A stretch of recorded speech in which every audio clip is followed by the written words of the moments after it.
वैराग्यरूपिणं समस्तजनकल्याणे निरतं करुणामयं नमामि चिन्मयं देवं सद्गुरुं ब्रह्मविद्वरं सद्गुरुं ब्रह्मविद्वरम्। ॐ श्री गणेशाय नमः। ॐ श्री सरस्वत्यै नमः। ॐ श्री गुरुभ्यो नमः। Hari Om. So pranams to all. So in this very short but very, very unusual Upanishad, a lot of very tricky mantras are given in this. And we have done 11 shlokas. We'll be doing today 12, 13, and 14, which are all one flow of thought in these three mantras. So far what we have studied is that the first mantra gives us the highest knowledge that this whole universe is nothing but that one Brahman. And if you are unable to see that, then you do karma yoga, you do service. And then this Isha was further explained in mantras number 4 and 5. And then also in mantra number 8, where it is said that that is all pervading. It is no place where it is not. It is inside, outside, everywhere. And the mind, the sense organs cannot know it, cannot reach it, because it is the subject. It is the illuminator of the mind, of the senses. So through the mind and intellect, I cannot know it. Even through the Upanishads, I cannot know it, but the Upanishads can point us in the right direction where we should turn our mind. And then the 8th mantra, which is Saparyaga Shukramakaya Mavranam Asnaviragam Shuddham Apapa Viddham. So it is all pervading, it is pure, it has no body, and it is beyond all the senses, beyond all that. And it is the mind and intellect has to be transcended to reach that state. You have to go beyond the mind and intellect. And then last week we did 3 very beautiful mantras, 9, 10, and 11, which talked about Vidya and Avidya. Avidya was translated as not as ignorance, but as action, and Vidya was translated as Upasana. So little different, otherwise we think if this as knowledge and ignorance, but here it is karma and upasana. And why do both can lead us into darkness? Karma means just doing action can make us fanatic, that only the path of action, I don't need to go to the temple, or person going to the temple will become fanatic. This alone is the right path and not service. Also, it can create ego, that I am better, I do more work than this person, or I do more puja than. So that's why when they are practiced alone, annam tamah pravishanti, they take you to darkness. So what the Rishi is telling us, they have to be practiced together. Ubhayagam samaha. What you do first you do karma, not necessarily you can do them together, but karma will prepare your mind, especially karma when it is done as karma yoga, which we had heard in the 2nd shloka. And when karma yoga is done, then the mind becomes pure, and then it is ready for upasana. And at the same time, upasana, what does it do? It makes your mind single pointed to contemplate upon the Lord. So one creates purity, one creates single pointedness. And Ubhayagam Saha, they both have to be done together because they support each other. So one should not think, I'm a karma yogi, I don't. Both are important. You must pray and you must do karma yoga. Why do we need to do both? So the example they give is that suppose there is a child, a young man or a woman who has done her undergraduate. And now she's looking for a postgraduate, maybe to go into medicine or computer science or law or something else. But she does not have the qualification to get into an Ivy League school. She can get into a, a good school, but not if she wants to go to one of the top schools. She does not have the full qualification. So what does she do? Takes a year or two off, which a lot of our children have done. And then in that couple of years, not waste the time, but use that productively for maybe doing research or doing some community service or doing a PhD, and then having now this additional qualification, she can get into whichever college she wants to. So similarly, this karma and karma yoga increases our qualifications, and upasana also increases our qualification for what? For the highest, which already the Rishi has told us in the first mantra, Isavasya Midagam Sarvam, that one consciousness is everywhere. So karma and upasana prepares the mind for meditation and for knowledge. See, what do I meditate on? For that, I have to sit at the feet of the teacher. That's why Upanishad, sit at the feet of the teacher, surrender your ego, accept your ignorance that I don't know anything. And teacher, you please fill my mind with knowledge. And when such a student approaches a teacher, then the knowledge becomes clear. For the teacher, it is always clear, but it's for you and me. When we go to a teacher, we have to surrender our ego, surrender our preconceived notions. It's like go with a clean slate and let the teacher write on it.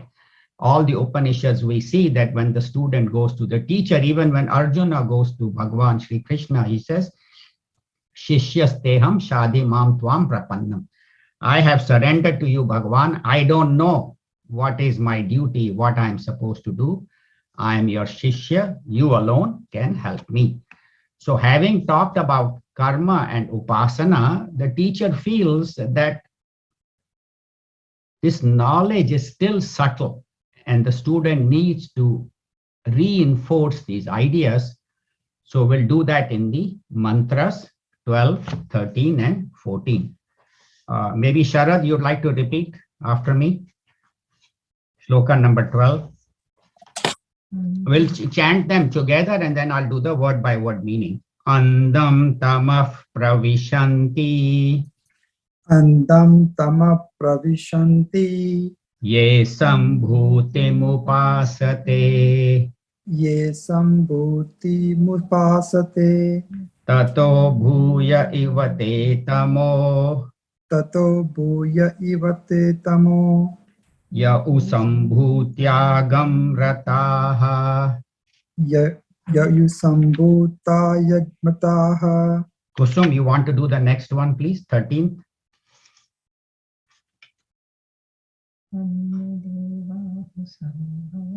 Anya devahu sambhavat. Anya devahu sambhavat. Anya dahura sambhavat. Anya dahura sambhavat. Iti shushrumadhiranam. Iti sushrumadhiranam. Yenastad vichachakshire. Yenastad vichachakshire. Ansaben, you want to do the 14th? Sambhutim cha vinasham cha. Sambhutim cha vinasham cha. Yastad vedo bhayagam saha. Yastad vedo bhayagam saha. Vinashenam mrityum tirtva. Vinashena mrutyam tirtva. Sambhutyamritam Sambhutyamrutam. Okay, you can please mute. We'll all chant together. Andam tamah pravishanti. Ye sambhutim upasate. Tato bhuya ivate tamo. Ya usambhutyagam rataha. Anya devahu sambhavat. Anya dahura sambhavat. Iti shushrumadhiranam. yenastat vijachakshire sambhutim cha vinasham cha yastad vedo bhayagam saha vinashena mrityum tirtva sambhutyamritam ashnute. So the Rishi is giving us two new terms. Actually, there are three, but in the first two shlokas, he's talking about Sambhuti and Asambhuti. So I'll do the word by word translation and then we'll do the commentary. So Andham Tamaf. Andham means blinding, Tamaf means darkness. So blinding darkness, Pravishanti. Vishanti means they enter, Pravishanti means they completely go into blinding darkness. Who? Ye, those who asambhutim upasate. See that avagraha is there. Avagraha means a. And this is important because this will be used in the third shloka. So, ye asambhutim upasate. So, asambhutim. So, sambhutim means personal. Asambhutim means impersonal God. So the personal God is like Sri Rama or Krishna or Shiva or Ganesha or Mother Saraswati. In the olden Upanishadic times, we didn't have these Puranic gods, but they had the sun and the moon and the wind and the mountain and river and so on. So these were the personal gods. So they were sun worshippers, moon worshippers, and so on. So they ye asambhutim upasate. So those who worship the impersonal God, they go into darkness, blinding darkness. You say worshipping God, you go into blinding darkness? Yes. And tato bhuya ivate tamaha. Tatah means then, bhuya, even greater darkness is those who, the Rishi says means certainly, sambhutya gam rataha. So those who worship the personal God go into even greater darkness. So you're saying worship of God will take you into darkness? We'll discuss that. And then in shloka number 13, the Rishi says, Anyat eva. Eva means certainly, definitely. Some people say sambhavat. Sambhavat means worshipping of the personal God. And Anyad ahuhu asambhavat. So worshipping personal God and worshipping impersonal God. Some people say worshipping personal God will take you to heaven, to darkness. Others say worshipping impersonal God. Impersonal God means, that which is not visible to us. We can call that Brahman or the consciousness. Iti shushruma dhiranam. So who has said that? The Rishi says, how did we come to know? The student wants to know how the Rishi came up with this idea. So he says, iti shushruma. We have heard. This is the first person, but plural. Iti shushruma. We have heard from who?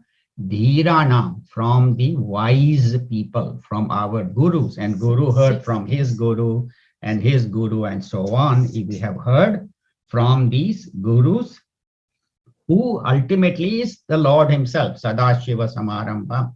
That's why we say that. So the Lord himself is the origin of this knowledge. And ye naha, to us, tat, that, vicha chakshire. This has been declared to us. So till now, okay, you say asambhuti is impersonal God. Sambhuti is personal God. Okay, there we understand. Now, the Rishi throws a bumper, or what they call googly, in cricket, or in baseball, they call a curveball. You said asambhuti is impersonal and sambhuti is personal. He says, yes. Now in the 14th mantra, he says, sambhuti is impersonal God. He said, wait a minute. In the last mantra, you say sambhuti is personal God. Yes. No, sambhuti is impersonal God, and vinasham is personal God. So Guru Dev has also translated. So for me, this was very confusing, because when I was doing the word by word meaning, he said Sambhuti is personal, and now they are saying impersonal. So there is a little bit of Sanskrit involved, but we'll do that later in this in today's class, but we'll do these shlokas in pretty much detail. Yas tat Veda, know this, Ubhayagam Saha. Together you have to do both. You cannot just say worship personal God and I don't want the impersonal God. Or you cannot say I'm only going to meditate on Brahman and I don't care about all these idol worship. No, both are required. You should worship a personal God, whoever it is, your Ishta Devta, whether it's Sri Rama, Sri Krishna, Ganesh, whoever that your personal God is, worship them and see this one personal God as everything, as the impersonal, as the form and the formless. So the form of God should take you to the formless, but do not become fanatical that, all this Murti Puja is no good, or the guy who says, I only love God in form. I don't believe in any other form. And where is this formless? I have not seen. No, you have to do both. Ubhayagam Saha. Do them together. And Vinashena, here Vinasha is used as destruction, and we'll talk about that. Vinasha is also used as personal God, also used as karma, mrityum tirtva. So this same word can be used for karma, can be used for personal God, can be used for destruction of vasanas. So by doing good karmas and doing karma yoga, you go beyond death. And what is death? We'll talk about that. And when you worship the impersonal God, Sambhutya, again, Sambhuti he is saying, when in the previous two shlokas, he said Asambhuti. So Sambhutya, Amritam Ashnute. See, again, that avagraha is there, which puts an A there. So just pay attention to that. Amritam Ashnute. Thoda ye kaam kar do, jeet jata hai. So, Sambhutya Amritam Ashnute. Ashnute means enjoys. So why does he talk about personal and impersonal God? Because there are two paths to the higher, and one is the path of bhakti, and the other is path of jnanam, path of knowledge. And people who do bhakti say, I don't need to do puja, I don't need to read the Upanishads. I'll just pray to my Bhagavan and he will take me. And then there are others who study the Upanishads but put down the path of bhakti. So the teacher tells us that they are complementary. They support each other. That's why in the Bhagavad Gita, Bhagavan Shri Krishna has given us all the paths, the path of karma yoga, path of bhakti, path of jnanam, path of meditation, and then going to the highest, which is told in the 9th and 15th chapters. So how are they complementary? Because the path of bhakti works on the heart, and the path of jnanam works on the head. And Gurudev has said very beautifully in another place that a bird can fly on two wings, cannot fly on one wing alone. So bhakti and jnanam are two birds with which we can fly to the highest. So use the help of both. Bhakti will bring sweetness in our mind. Bhakti will bring love in our mind. Bhakti will make our mind, pure. And jnanam will make our mind peaceful. The agitations of the mind will be reduced when I am that. So one is the path of love, one is the path of knowledge. Talking about love, this young man and woman were walking together holding hands, and the girl tells the boy, do you love me? He says, yeah, I love you. He said, how much do you love me? He said, I love you more than anything in this world. So she says, will you die for me? If you love me, mere liye mar jaoge, will you die for me? He says, no, I won't die for you, but I can take a small cold for you. Chota jukam main le sakta hu. I'm not ready to die. So that is the extent of his love. So the point is that when you love somebody, then you should be willing to sacrifice anything. So similarly, when I love Bhagwan, then that should be my highest goal, and that should be the only goal. And then this Acharya also says that we have a lower nature and a higher nature. What is my lower nature? This BMI. BMI, vasanas, in the BMI chart, perceiver, feeler, thinker, all that is my lower nature. And what is my higher nature? Om, in Gurudev's chart. So when I am in my lower nature, that means when I'm functioning through the body, mind, and intellect, then what should be my attitude? Dasoham. I am your servant, Bhagwan. I am your humble servant. I am your instrument. You work through me. I don't do anything. So dasoham. But when I am in my higher nature, then soham. I am that. I and God are not separate. So it is not that these are two separate. It is how the attitude of the mind is at that time. And why both are required? Because bhakti alone makes them sentimental. I'm crying for God, Bhagwan kab aayega, when will he come? Why doesn't he come? And jnanam is very dry without bhakti. So without the sweetness of bhakti, knowledge alone is dry. So that's why they say that one makes the mind with noble thoughts, other makes the mind thoughtless. So the point is that there are many reasons why they should be done together.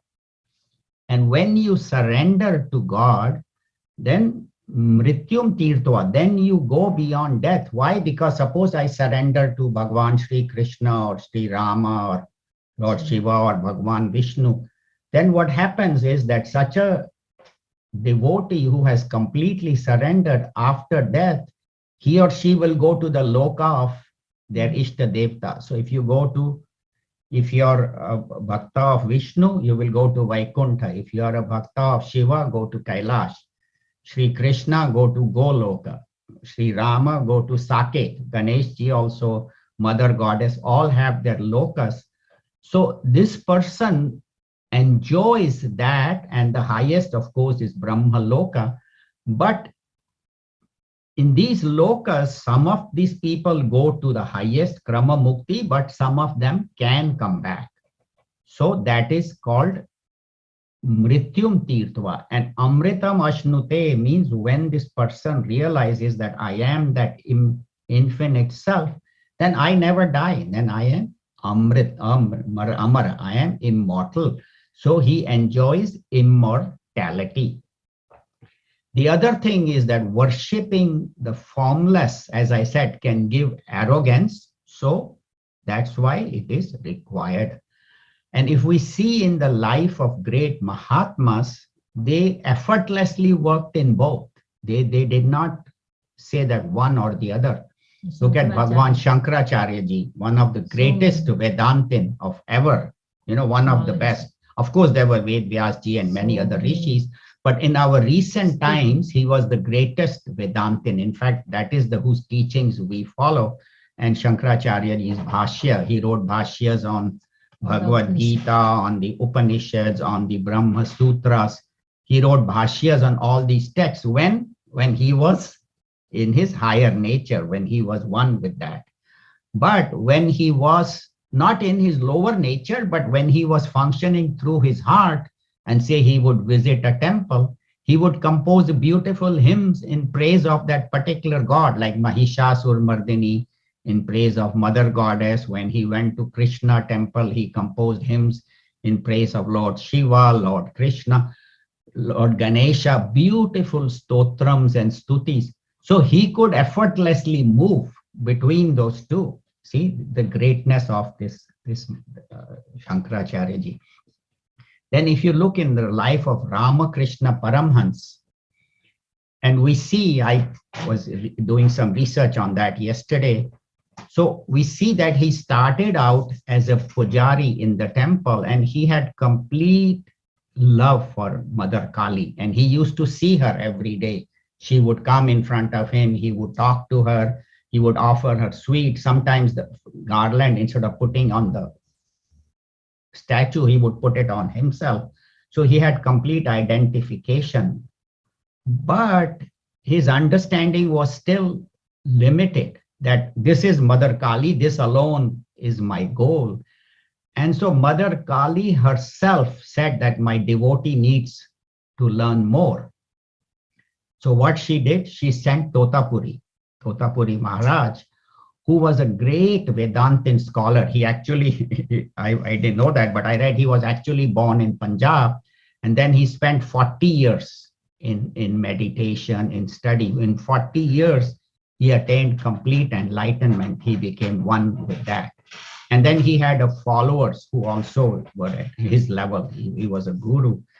And these people, especially Totapuri Maharaj, used to travel from village to village, from town to town. And his principle was that he would stay only 3 days in one place. He would never stay more than 3 days because he was unattached. And so he was traveling from North India all the way to the east. And when he was coming back, for some reason, he felt that I have to go to Dakshineshwar. He said, but that's not even in my way. It's completely out of the way. So order came, no, you have to go there. And Dakshineshwar was where Ramakrishna Paramhans was living. And so this Totapuri Maharaj comes to Dakshineshwar and he's somehow searching, why am I here? And then he sees Ramakrishna. He goes to that. And he doesn't go to the temple. He meets Ramakrishna outside the temple. And he says, this is the reason I'm here. And by that time, Ramakrishna had stopped eating. He had become like a skeleton, and all he was thinking of Mother Goddess, and hair grown, and he looked really bad shape. But he said, this is the reason I'm here, because he could see in his eyes a brilliance, because of his bhakti for the Mother Goddess. So he tells Ramakrishna Paramhans, I need to teach you about Advaita. So Ramakrishna Paramhans said, why do I need? My Mother Goddess is enough. No, you need to learn about it. So Ramakrishna says, okay, no. Then he goes and asks Kali, should I go and learn from this guy? And Kali tells him, yes, you must learn. So Mother Kali, so he goes back and he says, okay, teach me about this formless God, Advaitam and all that. So Totapuri starts teaching and he says, contemplate upon that, meditate upon that. And every time Ramakrishna closes his eyes, who comes? Mother Kali comes. And he cannot think of the formless. And so Totapuri Maharaj gets very angry. He starts shouting at him. He says, pay attention. Still Ramakrishna cannot pay attention. So Totapuri takes a broken piece of glass, which was lying on the ground, and pokes it hard into his forehead. Not hard means not to injure him, but to make a cut. And he says, focus on this. He shouts at him loudly, focus on this, on your Agnya Chakra. And it's like the message gets to Ramakrishna. And it is said that he mentally took that piece of glass and cut Mother Kali into 2 halves. That means cut her, and he focused on that Agnya Chakra, and immediately he went into Samadhi, into that formless state. And Nirakar. And he stayed for 3 days and 3 nights. And Totapuri Maharaj says, it took me 40 years to reach where this guy has reached in 1 day, because of his, because he was ready. And so Totapuri Maharaj was standing outside that room where Ramakrishna Paramhans stayed for 3 days and 3 nights without food, without drink, without going anywhere, like a statue, like a piece of stone. And Totapuri Maharaj used to go and close, and is he even alive? He was barely breathing, his heart was barely moving, but he was in complete samadhi for 3 days. And then Totapuri Maharaj says, now I need to bring him out. And so he brings him out of samadhi. And his principle was to stay only 3 days, right? He stayed for 11 months in Dakshineshwar. So he was talking to Ramakrishna Paramhans, but he used to tell him, what is this Mother Kali you keep talking about? We are all Vedantins. There is nothing. And he was teaching Vedanta to Ramakrishna Paramhans to convince him. And it is said one time, Totapuri Maharaj was crossing a river, on a bridge or by foot. It was not a very deep river. As he was walking, suddenly he feels something strange and he gets darshan of Mother Kali. She appears to him and he says, "Oh, now I know." And he experiences extreme bliss. You know what Ramakrishna used? And he said, "Now I know what." So he also got converted. So Ramakrishna got converted to Vedanta. He got converted. So that is all the blessings of Mother Kali. And that is what, and then Ramakrishna Paramahans used to go effortlessly back and forth into formless, when he's with Mother Kali, he's into the form. And he enjoyed both. And then, of course, he studied Islam and he even became a Muslim and a Christian. So the point is that these Mahatmas, for them, there is no problem. It is for you and I that we feel that one path is superior, one is inferior, one we should do, one we should not do. So that's why Ubhaya Gam Saha, the both paths should be practiced together. You may predominantly be a path of knowledge or path of bhakti more, but ultimately they both have to be done together, and also Karma Yoga. Then only we can fly to the highest. Now we'll come to the third shloka. The first two shlokas I have covered. And in the first two shlokas, the Rishi says, Asambhuti is the impersonal God and Sambhuti is the personal God, right? But in shloka number 14, Sambhuti, which was read as personal God, is called impersonal God, even in Gurudev's commentary. And Vinasham is called personal God. So why Sambhuti now has suddenly changed? I was very confused when I was reading the word by word meaning. And then Gurudev himself has said that this is philosophical hair splitting and we should not exhaust ourselves. But the reason he says that, not that he doesn't want to cover it, but the majority of people who are going to read this Upanishad do not know Sanskrit, have no background of Sanskrit, have no interest in Sanskrit. They have Vedantic knowledge and they know English. So they want to learn. So for them, he says this explanation is not required. But if you really want to go to the actual meaning of that, which has been explained by Shankaracharya ji and other Acharya, you have to know a little bit of Sanskrit. So I'll introduce that. And this that sign, avagraha, this sign which comes, it comes in many places. Tatha panchadasho dhyaya. So this, it comes. So this is and what it does, it connects two nouns, two like consonants, two consonants. When they are connected, this appears. So what the commentators are saying, that if you look in the previous Vijachakshire, so Chakshire is said, so when Ra is connected to Sambhuti, then appears, Avagraha appears. So Sambhuti is there, but it is understood.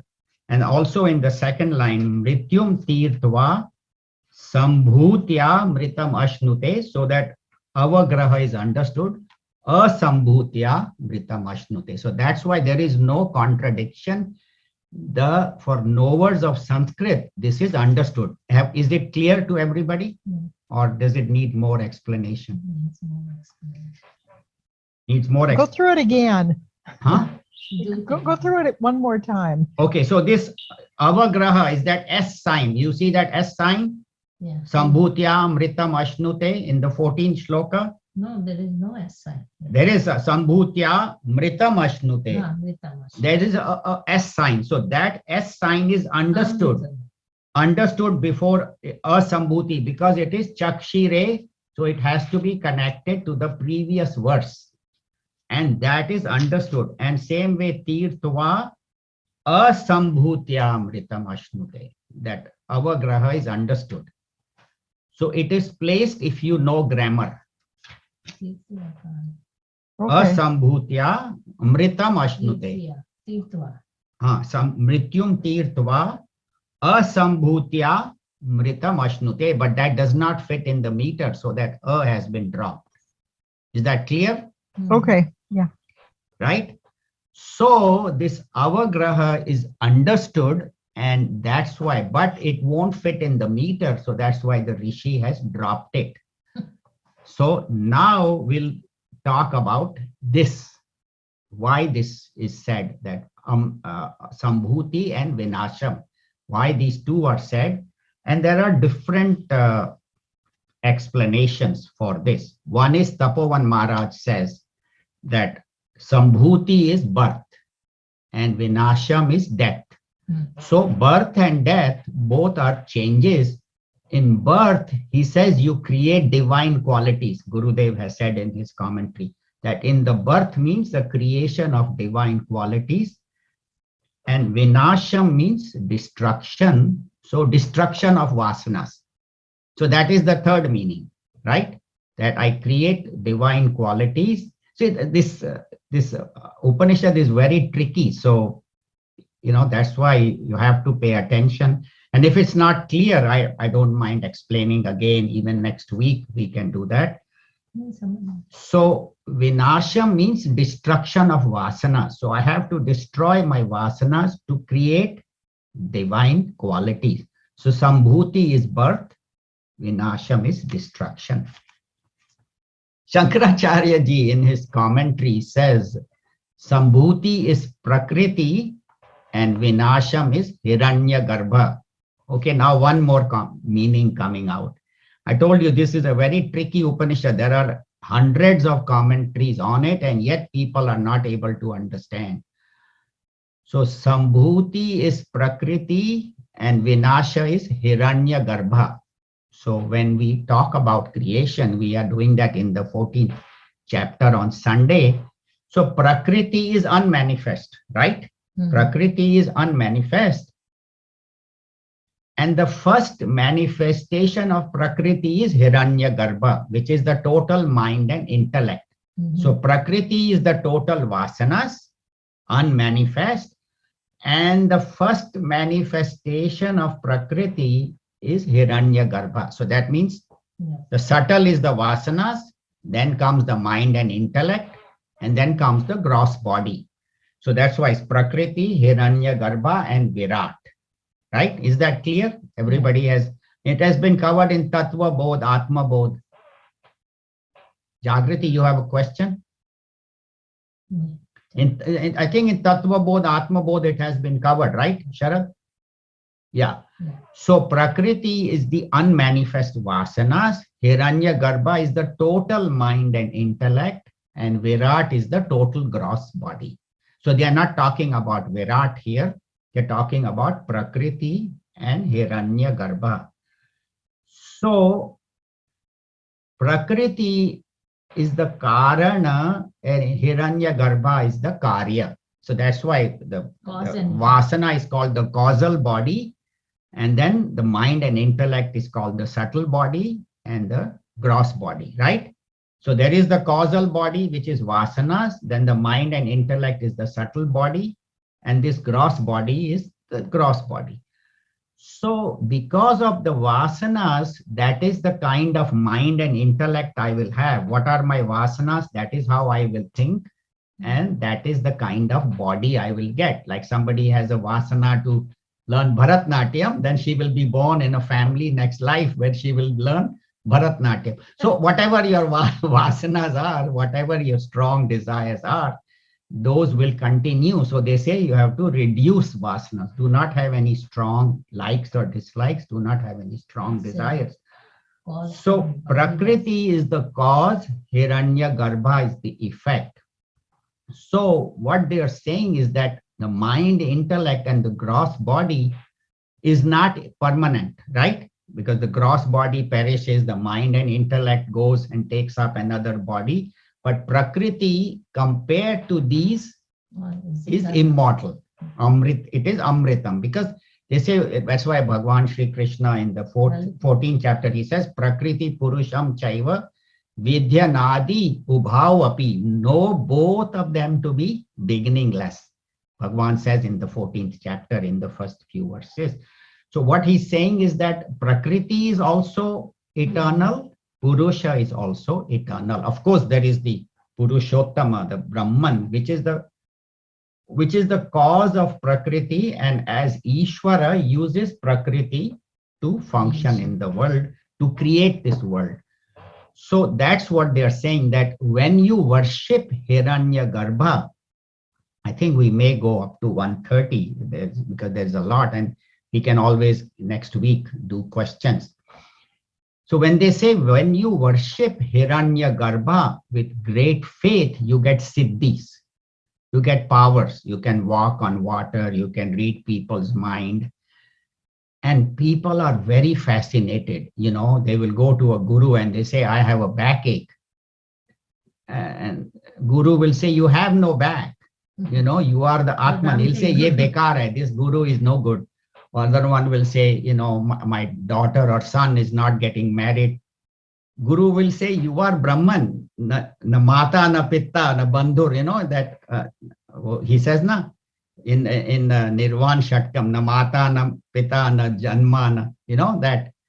So he says, you have no father, you have no mother, you have no child, you have no son or daughter, you are Chaitanya Swarup. Say, forget it. And then the third guru will say, this world is unreal. So 3 days he will say unreal. 4th day, no student, he will be sitting alone in his ashram.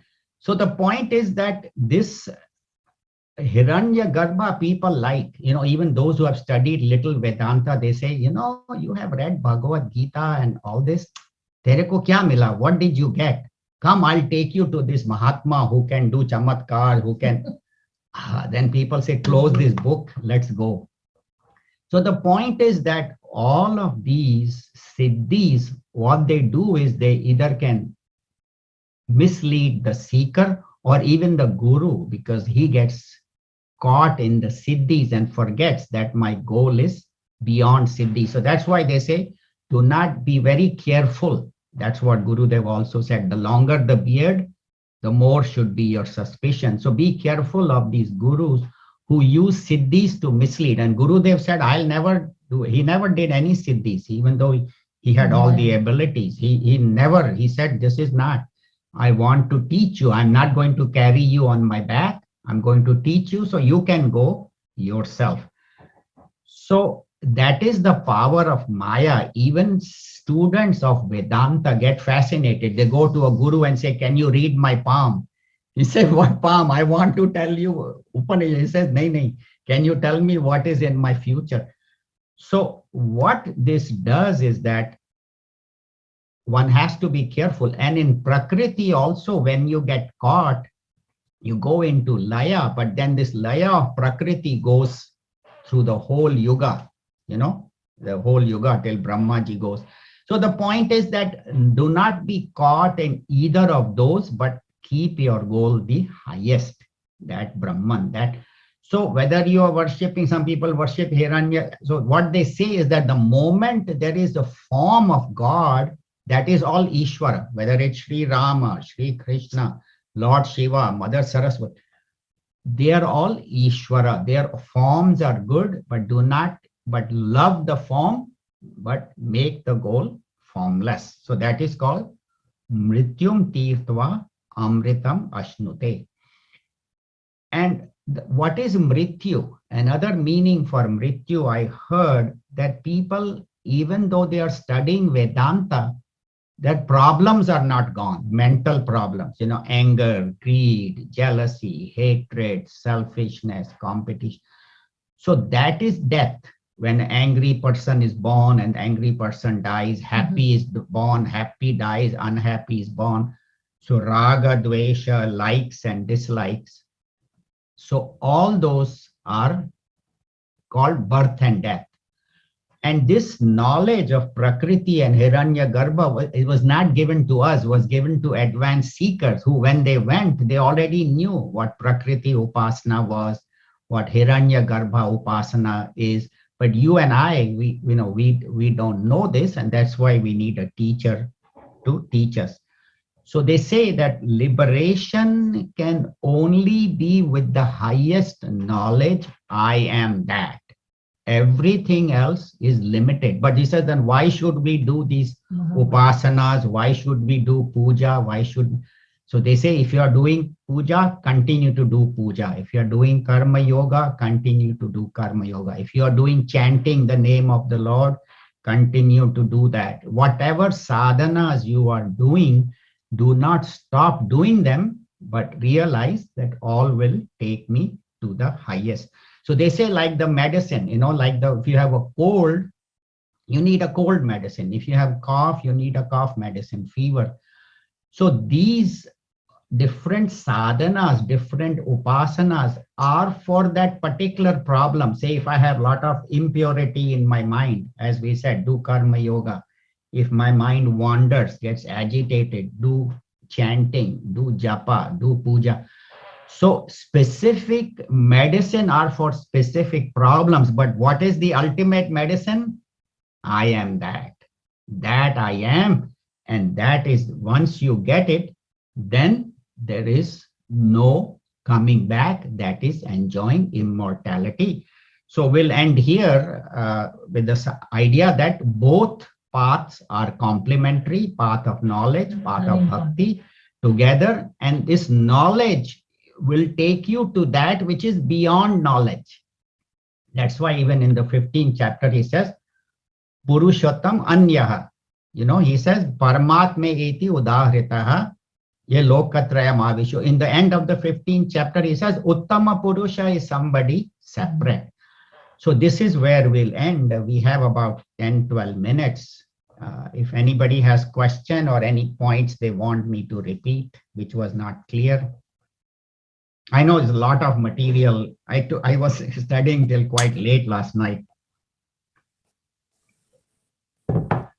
So I don't know. I hope I didn't confuse people. No. Yeah, Jayashree. What is it exactly says in the 13th one? I didn't. Oh, 13th one, he says, we have heard from our teachers. Anyad eva ahu sambhavat, anyad ahur asambhavat. So there are two different paths. Path of sambhava means personal God. Path of asambhava means impersonal God. And some people say eva, one alone is important. Other one says no, that alone is. But whom have we heard from? Iti shushruma dhirana. This we have heard from our wise people, from our teachers, rishis. And ye naha to us, that is the sixth case plural, naha tat vichachakshire. This has been declared to us by our gurus. That they both are? Both are. Then in the 14th, he will say that the both should be practiced together. Ubhaya gam saha. So he says some people say one is better, some people say other is better. Like even in the earlier mantra, some people say action, some people say upasana. So here some people say bhakti, some people say jnanam, and they always fight. Guruji, I was listening to his talk on Narad Bhakti Sutra. So he was also talking about same, the bhakti and jnana. They should be both practiced together. Yes. They have different opinions by different people. And they said that some people say that jnana alone is for liberation. Some say no, bhakti alone is liberation. But then there are people who believe both should be done together.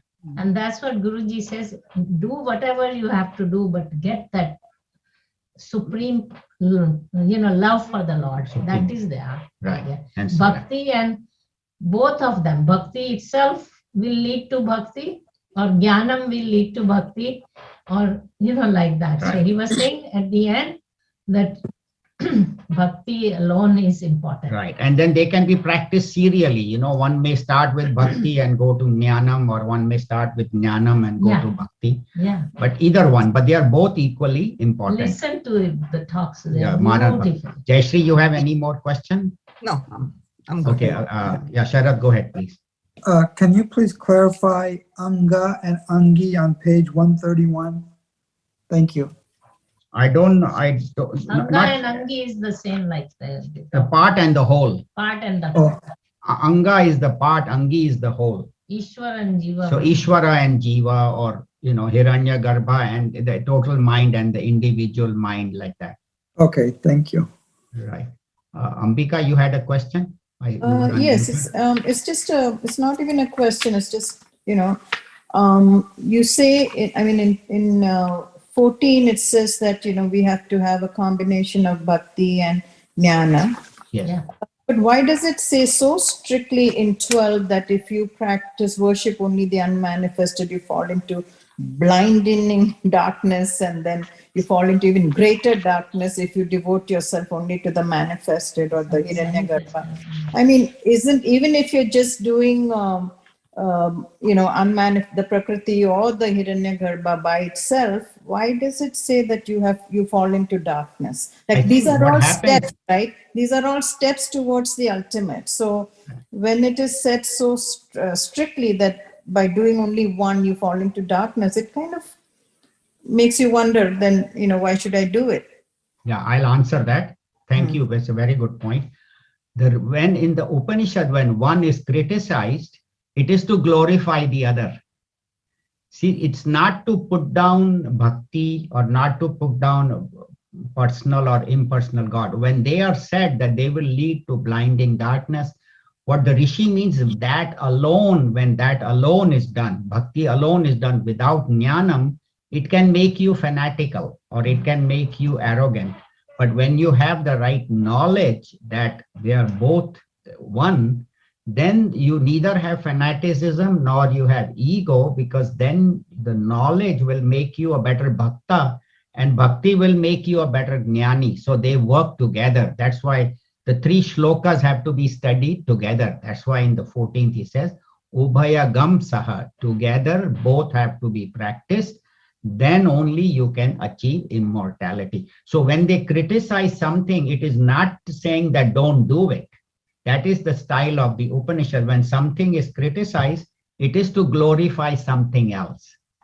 And also, if bhakti is done without the knowledge, then that bhakti will be, you will have doubts later when the things don't go or the lot of problems come in your life. Then without knowledge, that bhakti will become down and down. Yeah, thank you. That's a very good point Neeru made, that if you have bhakti and you say, oh, I prayed to God, I took a coconut and I offered, and then why did problem come to me? Why is my son sick or why is my daughter not getting married?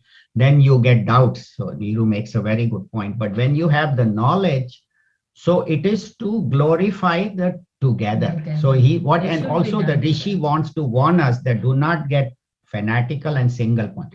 Continue to do this. That's why I said, at the end, I said, whatever sadhana you're doing, continue to do it, but do it with right understanding. But don't we have, historically, don't we have a lot of our saints who just took the path of bhakti? Almost like, I mean, if you look at Mirabai's life, it Yeah, I is was about to say that. personified, right?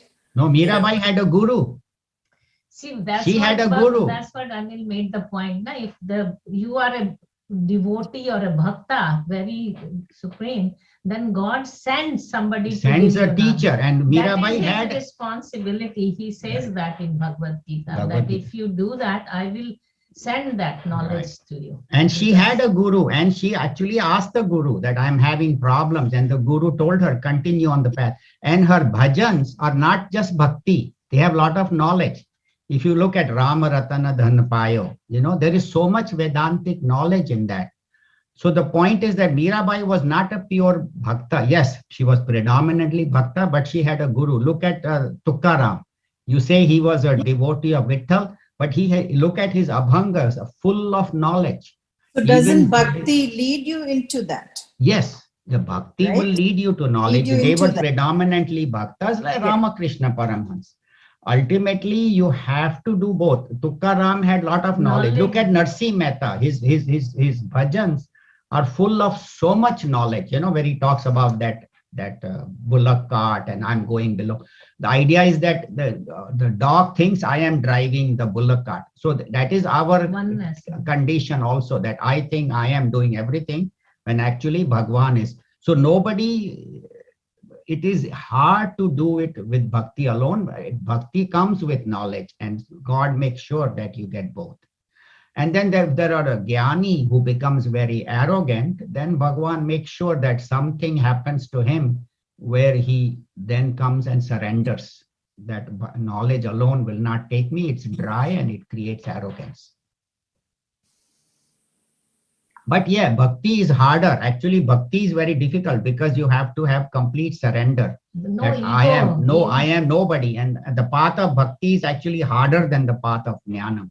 Even Guruji says, bhakti is not easy. People think just go to the temple and cry in front of God. You're not a bhakta. Bhakta means then I am nothing.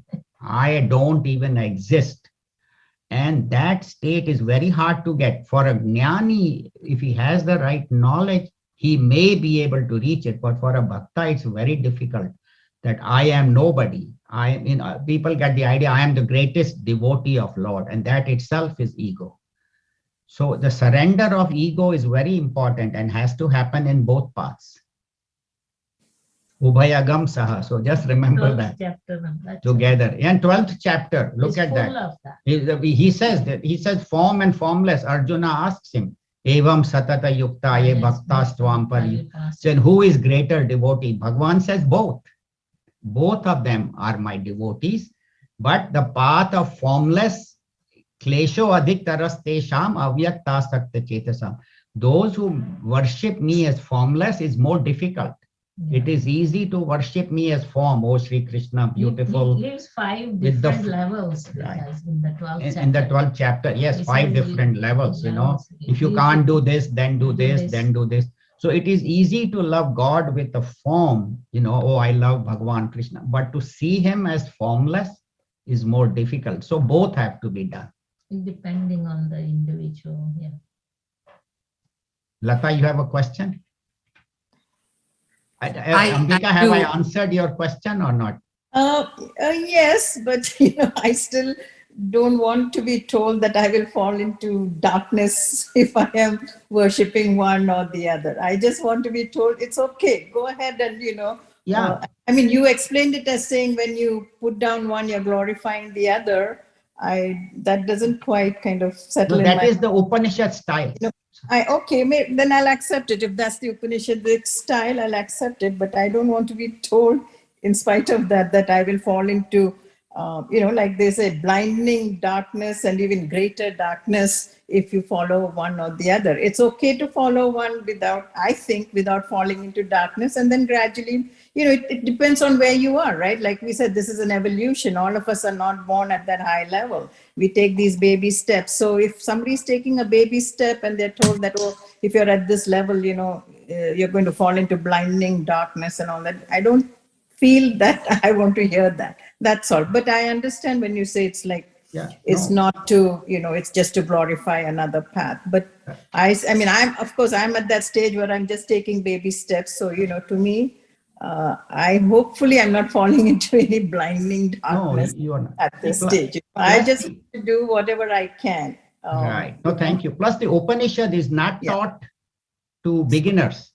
See, a person who approaches a teacher and is at that level, it is taught to him at that level.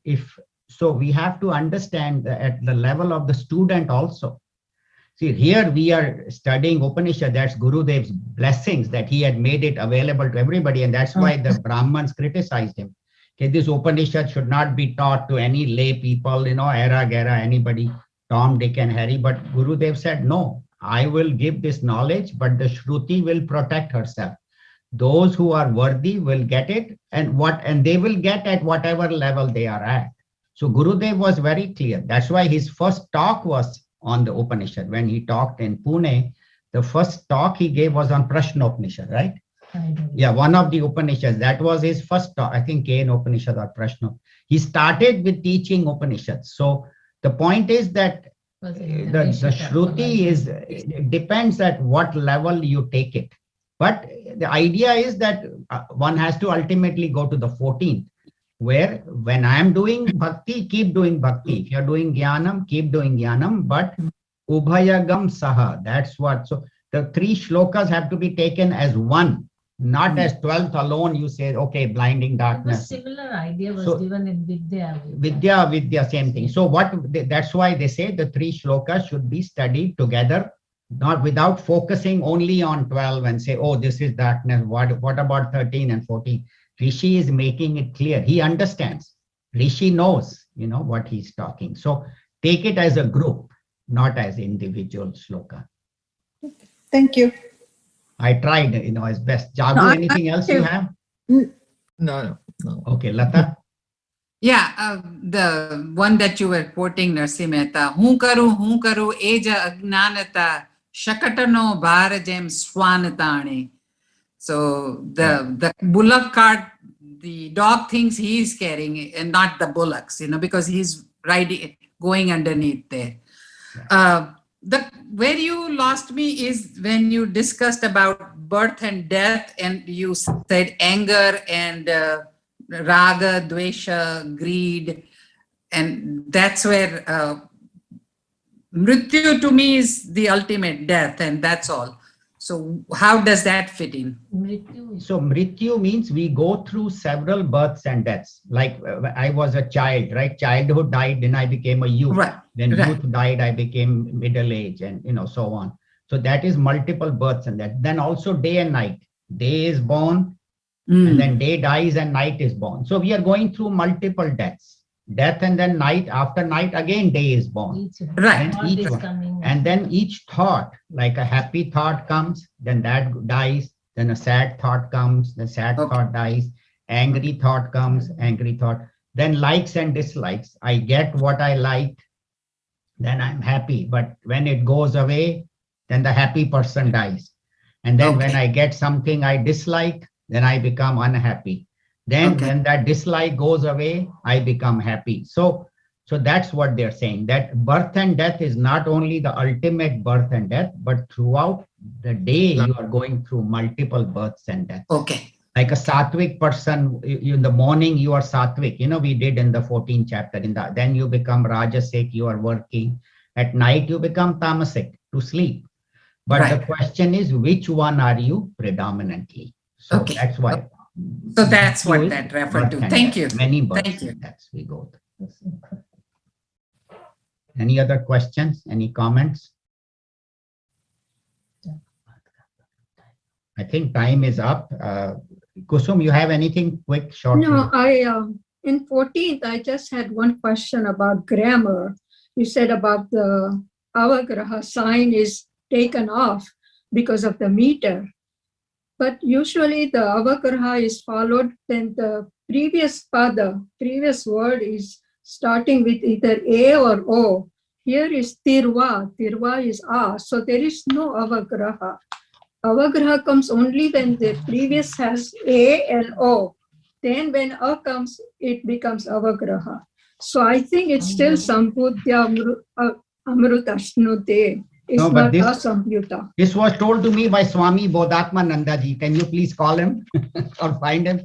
I cannot argue with you because I'm not a Sanskrit scholar, but this was told to me by Swami Bodhatmananda ji and Swami Aparajitananda ji. Both have talked about avagraha. So I cannot argue with you. Honestly, I don't know. But that's what they are saying, that there is an avagraha grammar rule, which it's only great scholars of Sanskrit. No, I'm not, I'm still a beginner in Sanskrit, so I cannot argue with you. I understand. That's what I'm saying. It's a purva rupa sandhi where A and O, and then it drops. But here there is only tirva A, so I don't know how the... Tirva is A, na? That is A. Tirva is A. And then in Chakshi Re, there is a A. Chakshi Re, that connects with Sambhutim. The previous shloka, Chakshi Re, connects with Sambhutim. But that's how they say in their commentary. So I'm just repeating what I heard from these two acharyas. I don't know this avagraha rule. I actually had never heard about it until this week. Okay. So maybe you can ask Ramakrishna Nandaji when you talk to him, if you'd attend his class. Okay. Yeah, I'm sorry, I'm not able to answer that. Okay, I don't know that much Sanskrit. Yeah, no, it's a purva roop because we just studied. So I just want to say, tirva is A, so I don't know where the A came from. you're talking about the last 14th one, the last line, right? Yes. That's what you said, tirva and the S, Yeah. the avagraha is dropped because of the meter. There Yes. shouldn't be any avagraha because it's, the previous one is a and ra. Yeah. Anyway, I don't know. I'll okay, just say I don't know. okay, that's fine. Thank you. Yeah, because that's not that's not my field. This is a very advanced grammar. This is the plus the Upanishad grammar was different from Panini's grammar. See, the Upanishadic grammar is different from Panini's. What you are talking may be what Panini's grammar is, but the Upanishad grammar was even before that. So the Panini's rules, all of them may not apply to the Upanishads. So what we are studying now in Sanskrit is Panini's grammar, which was done much later, where he organized. In the Upanishadic time, it was a more free-flowing grammar. So Then these both of you can find out. rules and do then not apply as much in the Upanishad You grammar. can ask your Sanskrit teacher. She can ask. Yeah, you can ask Ramakrishna Nandaji again if you want, and I can try to ask, but I don't think. Okay. Thank you. Any other questions? We went a little bit over, but it was a difficult.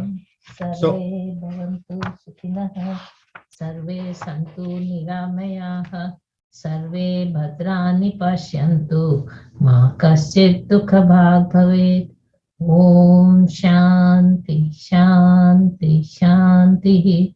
Hari Om Shri Gurubhyo Namaha. Hari Om. Thank you. Next week we'll do Upasana. Next week is easier.